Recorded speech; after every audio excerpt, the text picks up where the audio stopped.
In an age of fire and steel, a bitter war raged between the clans of the Iron Mountains and the ancient dragons of the peaks. This was a time for legends, for tales of mighty chieftains and fearsome beasts, of treasure won and kingdoms lost. But some legends aren't born in the roar of victory. They're born in the silence of sacrifice. They tell of one warrior, cast out by his own people, who found his destiny not in revenge, but in a choice that would echo through eternity.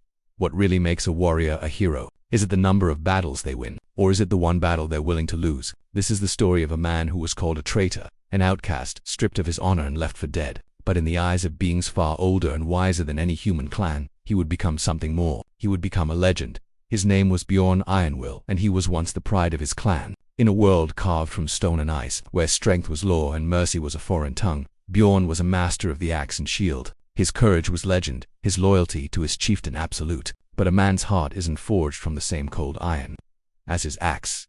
The moment that shattered his world didn't come in a desperate battle. It came during a raid on a southern village. The fight was over. The chieftain, a man with a heart as hard as the mountains themselves, gave the final order: leave no one alive. It was brutal, but it was the clan's way.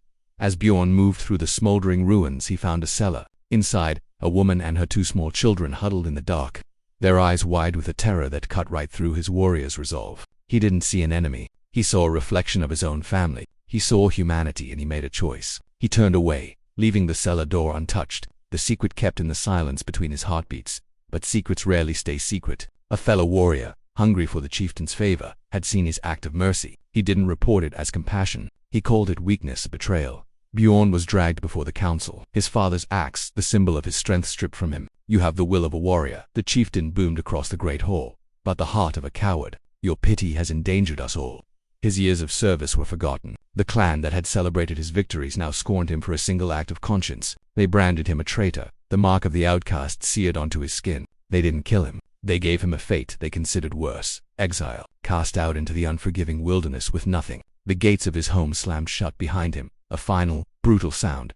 For 3 days, Bjorn wandered. The gnawing cold was nothing compared to the emptiness inside him. He had lost his name, his honor, his purpose. He was ready for the end. But on the 3rd day, he sensed something, a warmth. Thought it was a faint pulse of heat on the wind, accompanied by a soft golden light. It seemed to come from a fissure in a remote cliffside place. No hunter dared go, believing it cursed. With nothing left to lose, he followed it. He squeezed through the narrow opening into a vast, hidden cavern. The air was warm. In the center, curled on a bed of scorched rock, lay a dragon. Her scales were the color of bronze at dusk, and nestled beside her were 3 eggs, each the size of a shield, glowing with a soft inner light. This wasn't a lair of terror. It was a nest.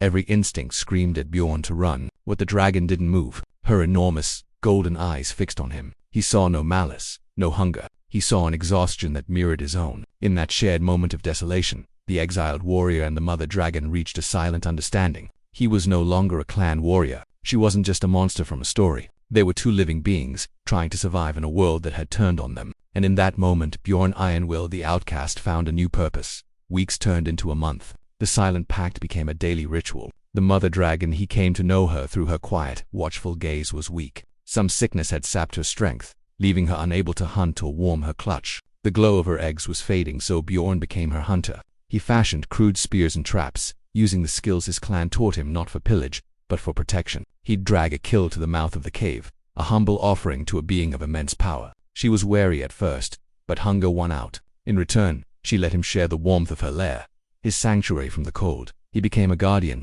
One night, a great cave bear, drawn by the scent of the nest, lumbered toward the entrance. Armed with only a sharpened pole and a torch, Bjorn stood his ground. In the flickering firelight, he was a warrior reborn, fighting not for glory, but for the sleeping giants behind him. He drove the bear back, earning a deep gash on his arm, but the nest was safe. As he healed, he noticed the dragon's gaze now held something new: respect. When the hatchlings finally broke free, they weren't afraid of him. They were small, no bigger than large dogs, and would stumble over to nudge his hand, their small bodies radiating an incredible warmth. He was alone, forgotten by his people, but here he had found a new family, a new clan. But peace is a fragile thing. A hunting party from his former clan, led by his old rival Eric, tracked a herd deep into the mountains. They found human tracks leading into the cursed territories. Eric, his heart full of old jealousies, recognized the stride. They found Bjorn returning from a hunt. The reunion wasn't a happy one. Look what the mountains spit out, Eric sneered. Bjorn the merciful. We thought you were dead.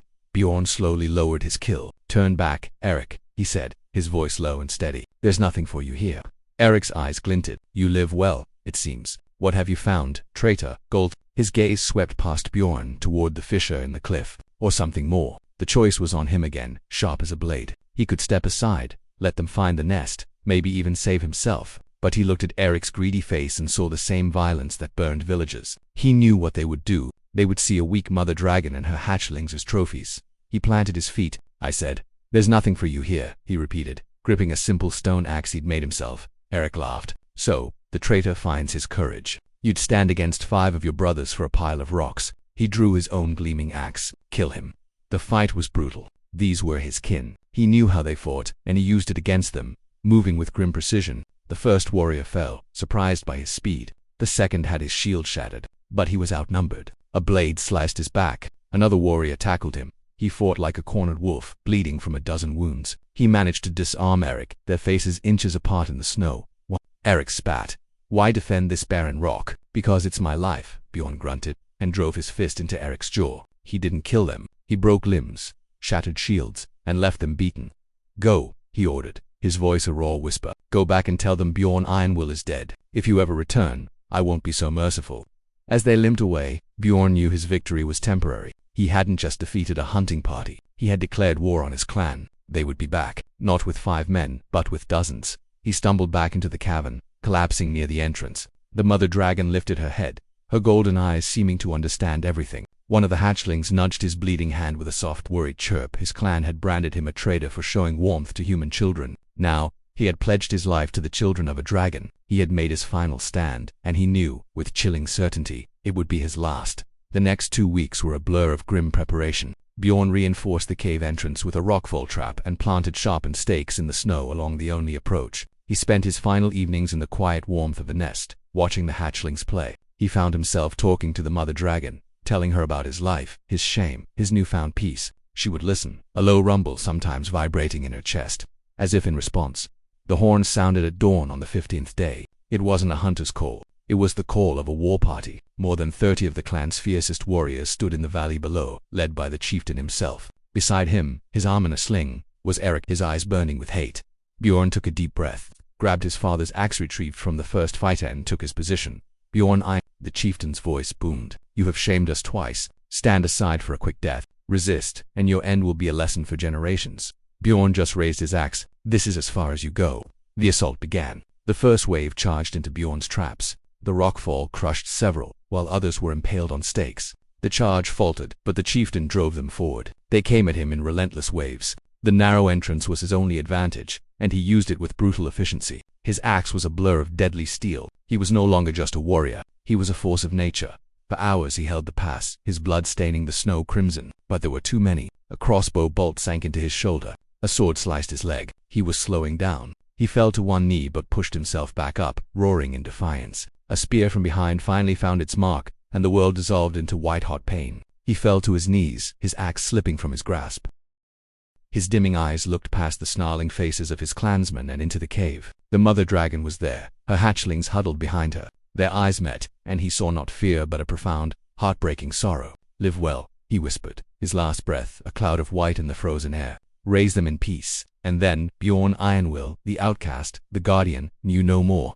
As the warriors surged forward, a roar of pure grief and fury erupted from the cavern. Shaking the very mountains, the mother dragon emerged, her weakness gone, her body incandescent with rage. She spread her wings, blotting out the sky, and unleashed a torrent of golden fire that turned snow to steam and warriors to ash. It wasn't the attack of a beast. It was the judgment of a god. The chieftain, Eric, and the few who survived scrambled back in terror, fleeing the inferno they had unleashed. The dragon quieted the flames. She walked slowly to where Bjorn lay and lowered her massive head. A low, keening cry echoed through the peaks, a lament for the mortal man who gave everything for her. Dragons don't mourn as men do. They don't build tombs or sing songs. They remember, and they repay their debts. She breathed on his body, not with fire, but with a soft, ethereal light. His form dissolved into glowing embers that were carried by the wind into the mountain itself, his spirit forever part of the stone he died to protect. 2 centuries later, in the great mead hall of Bjorn's former clan, a traveling storyteller told a tale. He spoke of a mythical figure, the Dragon Guardian, a spirit who protected the high peaks. He was a warrior wronged by his people, who died to protect a great treasure. The warriors now wore his symbol, a dragon coiled around an axe forelock perched unseen in the smoky rafters. A dragon no larger than a raven listened. Its scales were burnished bronze, its eyes ancient and wise. It was one of the hatchlings Bjorn had saved. It hadn't come for vengeance, but to listen, to see if humanity remembered. As the warriors cheered for the nameless hero, the dragon's heart swelled. They didn't know his name, but they remembered his deed. The dragon took flight into the night, its heart at peace. The legend lived on. Because a man's clan may forget his name, but dragons never forget loyalty. They never forget sacrifice. And above all, dragons never forget warmth.